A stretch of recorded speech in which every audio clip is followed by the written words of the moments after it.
man who's drawing voters out of the woodwork in the Democratic contest. What's he saying that's so interesting?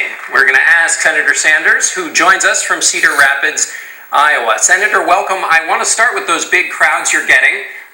Any candidate would love those, but when I talk to Democratic strategists, they're pouring cold water on it. They say people aren't showing up because they think you can be president.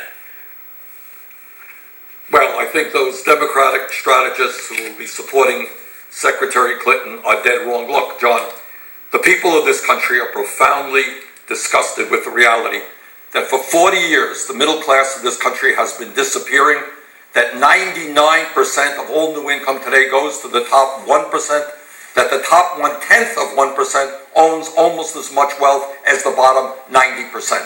And what the American people want is an economy and a government that starts standing up for the working families of this country and not just large campaign contributors and the billionaire class. And that is why we're drawing large crowds. People want us to stand up, fight back. Enough is enough, and they want a new direction in this country. One issue that you've been standing up on, Senator, has been on the question of trade, and you and your side had a bit of a victory beating back the president's effort to expand trade.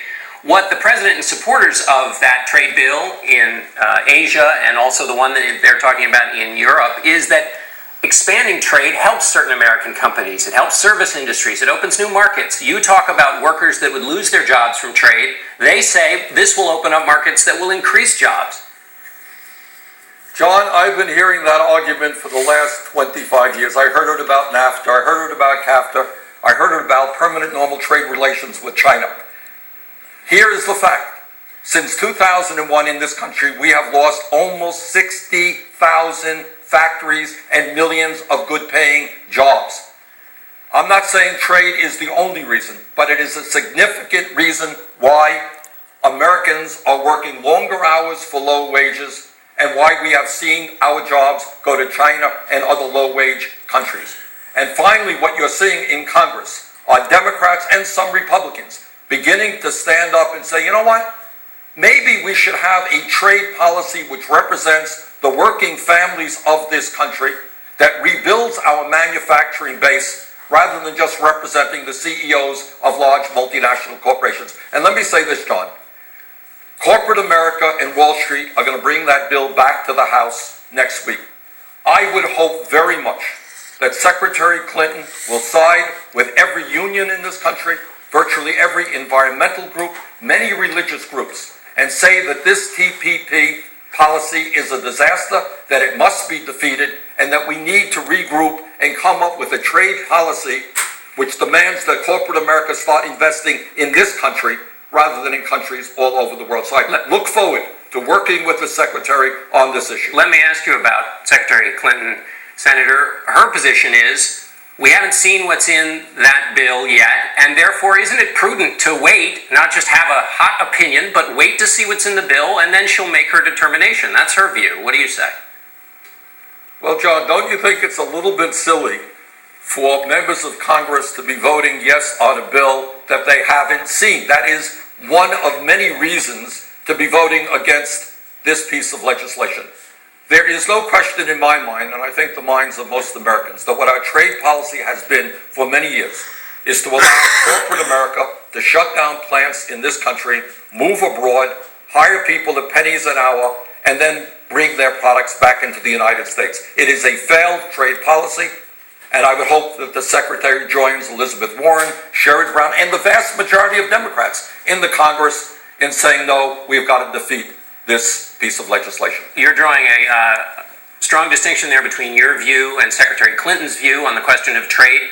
For voters trying to figure out this Democratic primary, what other issues would you say are ones that you have that kind of strong distinction between your position and Secretary Clinton's position? Well, I am listening closely as a member of the Environmental Committee to what scientists throughout this country and throughout the world are saying about climate change. And what they tell us, it is real, it is caused by human activity, and we have got to transform our energy system away from fossil fuel to energy efficiency and sustainable energy. That is what almost all scientists who study the issue are telling us. I helped lead the effort in the Senate against the Keystone Pipeline Because I think if we're serious about reversing climate change, you don't excavate and transport some of the dirtiest fossil fuel in the world. Secretary Clinton has been very quiet on this issue. I voted against the war in Iraq, and I think history will record that vote as the right vote because it led to the incredible destabilization we're seeing right now. Secretary Clinton voted for the war. I voted against the USA Patriot Act, not because I don't think that terrorism is a serious threat to this country, it is, but I think we can combat terrorism without undermining the constitutional rights and the privacy rights of the American people. Secretary Clinton voted for it. But I think the bottom line is, the American people want leadership to take on the billionaire class, represent the middle class. I have been doing that for the last 25 years. People will have to judge the Secretary's role in that process. I want to talk about the role of campaign donations in campaigns. Hillary Clinton, in her speech yesterday, talked about the unaccountable money that's distorting elections. You're only taking small donations. She has a super PAC. Is that one of those distinctions voters? Is that a big distinction or little distinction between you two? I think it is, John. Look, let me be very clear. This disastrous Citizens United Supreme Court decision is undermining American democracy. And when you have a family like the Koch brothers, second wealthiest family in America, going to be spending more money in this campaign than either the Democratic or Republican parties, I worry about us moving to an oligarchy where our political system is controlled by the rich and the powerful. I am raising money from small individual contributions. BernieSanders.com has raised now some 200,000 people have sent in small contributions. I don't have a super PAC. I don't want the money from the billionaires, and that's the way we're going to run our campaign. Senator, one last question. We have just very little time here. If the system is corrupt, does that also mean that the lawmakers who are accepting money are also corrupt? It means that you have a campaign finance system which is absolutely corrupt. Look, American democracy does not mean that billionaires should be able to buy elections and buy candidates. We have got to overturn the Citizens United Supreme Court decision, and in my view, John, we've got to move to public funding of elections. But no, you're not saying your colleagues are corrupt. Just final point on that. I'm saying that the system is corrupt. All right, but people who take this money obey the law. You know, they're not doing something illegal. All right, excellent. Thank you very much, Senator. Joining us now is South Carolina Senator Lindsey Graham, who is in Clemson this morning. Good morning, Senator. I want to talk to you about a report Good morning. in the Washington Post that